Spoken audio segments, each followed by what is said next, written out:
Hello everyone, fancy seeing you here. Welcome to your destination, Jess.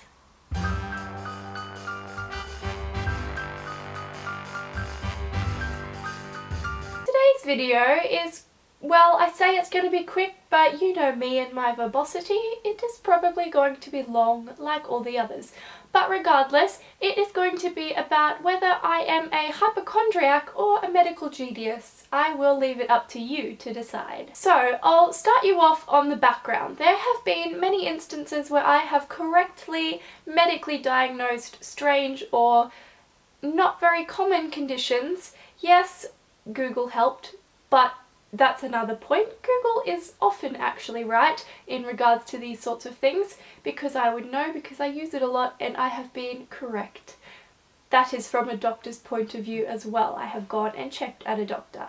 So I have correctly diagnosed, yes, myself and also family members. For instance, I diagnosed my mum with shingles. She went to the doctor.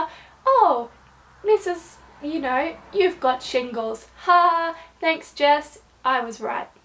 Also, I diagnosed my nan with pharyngitis. Oh, goes to the doctor. Yes, you have pharyngitis. Oh, thanks, Jess. Why didn't I just go to you? Because you're a doctor. Now, for myself, it was the first one that I diagnosed was shin splints. I started exercising once. Not my forte. This is another reason why it's not my forte, because I started running, started getting really sore shins, like to touch and to just stand on, so I looked it up and it kept saying shin splints and I was like, you know what, that matches my thing, I've got shin splints. And everyone was like, don't be ridiculous, you don't have shin splints, stop being stupid. But you know what, I was right. And another one, tonsil stones.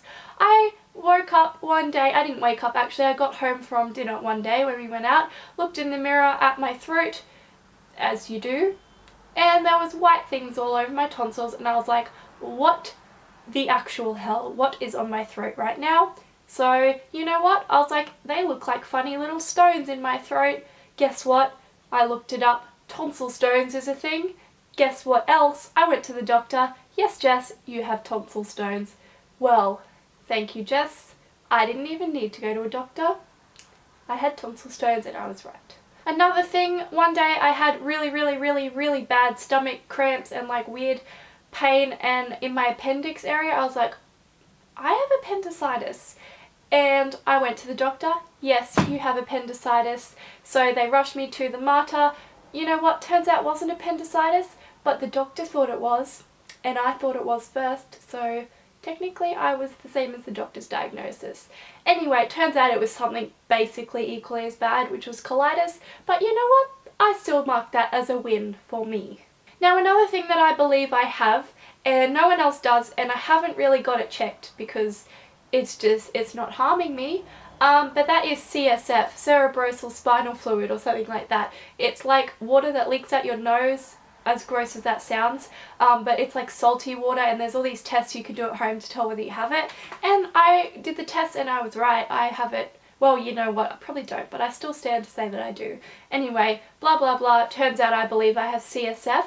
Next couple of months I go to the optometrist just to get my eyes checked, and he's like, you have like either really swollen optic nerve fibers at the back of your eye or lots of them. It's probably lots of them, because if they're swollen, it means a brain tumour. You could be experiencing things like spinal fluid leakage, CSF, I was right. Not to mention that made me freak out that I had a brain tumour, but anyway, he's like, nah, it's alright. Got home and I was like, oops, my pupils are different sizes, what the heck? That means brain tumour. So all these things added up and I was freaking out.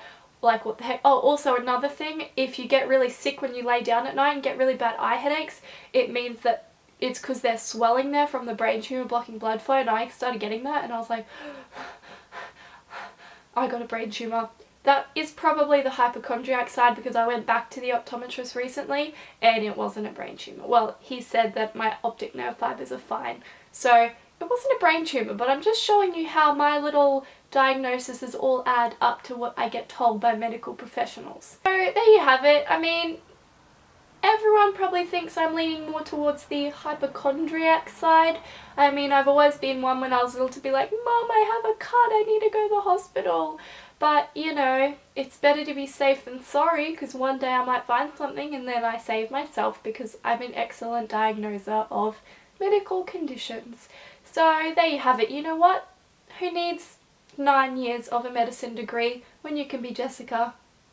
Because I already got the degree in my brain. So thank you all for watching. Please let me know if these sorts of thoughts run through your mind, and let me know if you are a hypochondriac, because then that pretty much settles it that I am. Or at least to some degree.